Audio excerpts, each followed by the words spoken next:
Alright, we're right back into it with another segment. Go ahead. I'd like to mention something. Alright. I'm really fucking tired. Uh-huh. Do you know how I'm down here? I'm not down here on holiday. I'm down here for the weekend on business. The company that I do a lot of work for has flown me down here to cut some stuff, and I'm not going to go into that because it's not very interesting. But I've worked like 11.5 hours for the past couple of days, and I got up at 6 today, and I'm really fucking tired. I just mention that because I don't know whether I'm more or less interesting than usual, but if it turns out that I'm more interesting, then maybe I'll work all day every day before doing the next few episodes, and if I'm less interesting, well, suck it, these guys are funny. Okay, on with the segment. Alright. Right, do your jingle, Tom. With the... Old magazines, it's time to read. Oh, no, sorry, that's not the jingle. No. Poka, poka, old magazine, time party, boom, boom, pa. Okay. Okay, we've got a real treat for you this week. Better than, because I don't know how I've been worried about this segment. I've been worrying about how, thanks, buddy. Sorry. I've been worrying about how we ever get, it's not a competition, we're not one-upping ourselves. No. But I've been worried about how any old magazine time party is ever going to come close to the issue of CVG I found that predicted that the Philips CDI would be the next revolution in home entertainment and that the PlayStation would be left by the wayside. I know, that was brilliant. But I've got a real treat for you. Yep. Rightio. I'm going to attempt to show you a picture. Oh, dear. Okay. These pictures up here, see that alright? This says Final Fantasy VII. It says Virtual Mario. Oh no. This reverse thing always throws me out. That says Virtual Mario. It used to say Virtual Mario. But this little piece of words here says Final Fantasy VII. More on this coming soon. Now you're looking at these pictures and you're thinking, what the hell? That's not Final Fantasy VII. Or is it?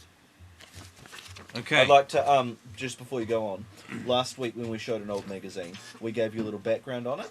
So I'm just going to give you a little background on the magazine we're looking at this week. Yep. Okay? Yep. Just while you build your enthusiasm Yep. for Final Fantasy Yep. VII.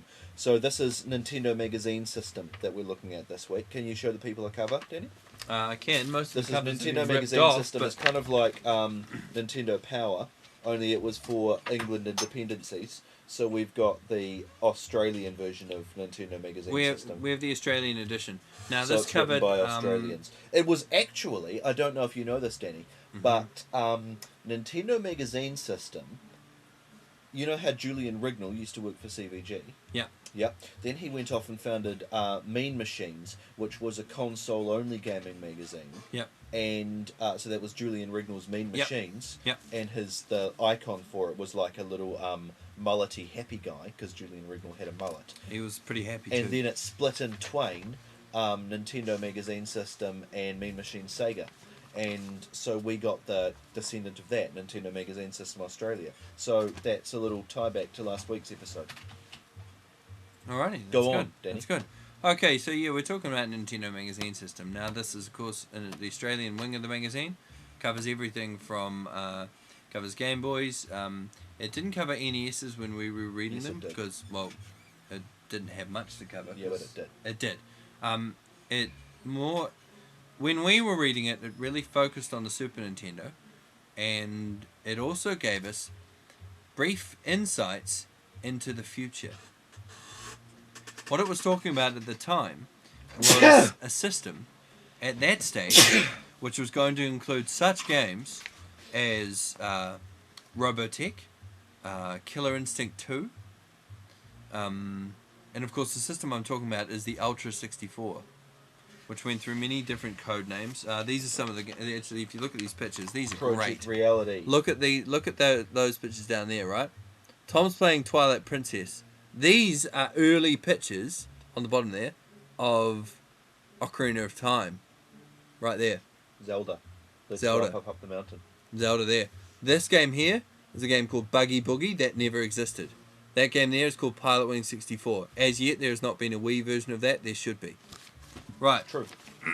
But let's go on to what we're talking about. Final Fantasy First Look.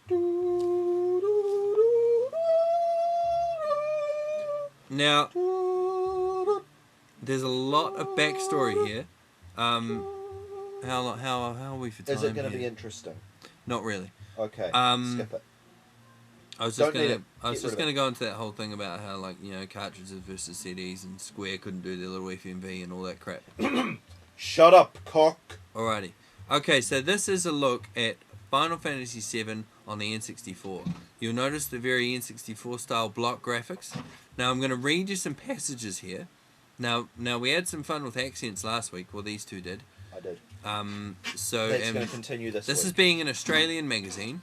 So this week... The people aren't idiots. Read the fucking magazine. Do the accent. Radio. Final Fantasy First Look. Behold the first screenshots of Squaresoft's Final Fantasy game for the Nintendo Ultra 64. The pictures shown here put to shame those polygon beat-em-ups on Sony and Sega's 32-bit consoles, yet they are just part of the fighting sequences in Square's epic RPG, and the animation will look even better in the final game. Well, that's a stupid thing to say. Of course the animation will look better than a Look still at that. frame. It's wireframe. But of also, course it's not going to look like wireframe in the final game. Also, they're showing us a still image. Of course the animation is going to look better than that. And now this is good. This is what they hyped a lot about the Ultra 64. Yeah. One thing that is obvious is the wide variety of virtual camera angles, which follow the action from floating points in the game environment. This not only looks cool, but helps to immerse the player in the Final Fantasy world because of camera angles. Yeah. One thing we learned from the N64 is that it can't do camera angles. It can never do them well. Final Fantasy will be one of the first games released for the Nintendo 64 in Japan, and will hopefully be among the initial wave of software for the machine when it's released to the rest of the world. Depending on translation times, and how important Nintendo consider an RPG to be to the generally action-orientated English-speaking audiences. You got anything more there? Is that it? I just like this rock monster, eh? Like, in a Final Fantasy game, I'd really like to fight that. A rock monster. This kind of rock thing. Have you got a Mandarin for me? Awesome. Thank you. And these ones here, which you probably can't see, these pictures here, they actually have some health and shit like that, like actual hit points. So the game got quite far before the whole shit went down with Nintendo and Sony. Right. Okay. It's probably this over because we're almost at 8 minutes. Okay. But good segment, fellas. Solid. I think the show's kind of falling apart. Me too. It's because I'm getting really tired. Me too. Yeah. I don't think we should do Why Would You Rather Listen to That or I'm Going to Have a Few Hours Today. Okay. I think we should go on to website review. I'm a big fan of Why Would You Rather Listen to That. Okay, You well- skipped it last week. Okay, let's do it then. Alright. We've got to end this video, but we'll be back. Apologies for the lack of jokes in the Final Fantasy segment. Yeah. Next month we'll find I something. figured it was more informative than jokes. It is a very it is an historical record. Think of about a our game. target market, Danny. Okay. Richard and the staff of Trade Me. Have any of them professed any interest in Final Fantasy? No, but it's a record of a game that never existed. It taught you something. But okay, fine. Alright, Danny, goodbye everybody and push the button. Well done. Just push the button.